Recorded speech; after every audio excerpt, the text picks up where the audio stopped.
For our spooky eyeball project, you're going to have an iris, a pupil, and a reflection with white around so that we can make these spooky red veins. So for your iris color, you could do blue, you could do brown, green, whatever color. You could do purple or red or yellow, up to you, okay? So let's start out. We're going to draw your iris first. So go ahead and give yourself a pretty good sized circle. In the middle, leave room around for your red veins for the white part. And then inside your iris, we are going to draw a pupil, and we're going to leave a little open space for a nice little reflection. It helps it look more realistic. So I'm going to go ahead and I'm going to color in my pupil because I know that that part is black. And then we'll get our colors for whatever we want to do. I decided to go for a hazel look, so I have a brown, a yellow, and my greens. No matter what color you're doing, start with your darkest color first. We are going to go around the shape of our iris with our darkest color, and we're also going to take that just a little bit right around your pupil. Now, most people have lines that go from the outside of their iris towards their pupil. They have these lines of color. If you do lines like this, it'll help it look more realistic. So what I'm doing is I'm going from darkest to light. I'm working through my colors, and this will work with any color sets that you have. If you want to do a purple iris, you can start with a dark indigo, almost blue color, and then you can lighten it up as you go.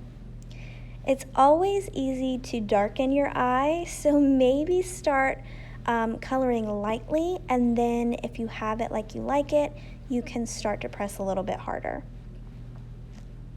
There's really not a wrong way to do this. I'm just going around with stripes of color that go from the outside of my iris and point towards my pupil. So I had a lot of green. I wanted to mix in a little bit more brown into my hazel colored eye. So I went back in with my brown. You can always go back in with your colors if you're not happy with how it looks. You can always retrace your steps. So here I'm making my dark green just a little bit darker, and I'm going over the places where I still have a little bit of white peeking through, because that's what we don't want. The only white we want on our eyeball is on your reflection and the outside part where our little red veins are going to go. So now that I have my color mainly how I like it, I'm going to take my lightest color, which happens to be my yellow, and I'm just going to cover up any white part that I can still see while leaving my reflection nice and white. If you want to blend your colors, try to pick a nice medium, and you can blend them together. That's why I use that medium green. Now let's do our red veins, which I think this is the fun part. There's not a wrong way to do this. You're just taking wiggly red lines and you're taking them coming out of your iris and also from the sides of your eyeball. You can have as many or as little red little veinies as you want. It's completely up to you how many you have, but I do think it helps add to the spooky effect of our eyeball. Now that we have our red veins, let's grab a pencil, because we want to shade the sides to help it give the illusion that it's a 3D object, that it's round, that you can maybe turn it and see the back or the sides. So we need to add a little gray shadow. What I did first was I used my pencil, I colored pretty lightly, and then I take my finger and I just blend that on around. It helps give it a really nice spooky shadow. If you need to erase, the good news is you can, because it's just pencil, or you can go back and make it darker if you want a really nice dark shadow.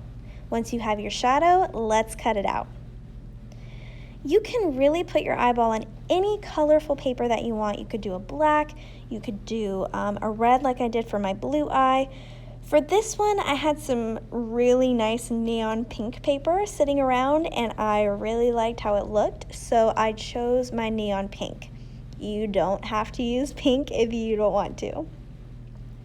Make sure you put plenty of glue on your eye, and then you want to keep your reflection towards the top, and then you can smooth it down. So make sure your reflection is up towards the top of your eyeball. Now, just to give it a little extra I wanted to take my black and add a nice little shadow just to get across that it is a 3D object. It's got a shadow around the eyeball, so if it's sitting on a table, it's probably going to have a shadow underneath. Now, hopefully you just don't have eyeballs sitting on tables around at your house. Yikes if you do. But if we set our eyeball down on a table, it would definitely have some kind of shadow underneath, especially if you have a good light source. So once you have your shadow, then you can sort of cut it out. You can leave it on your flat paper if you want, but I like how it looks cut out. Have fun, guys.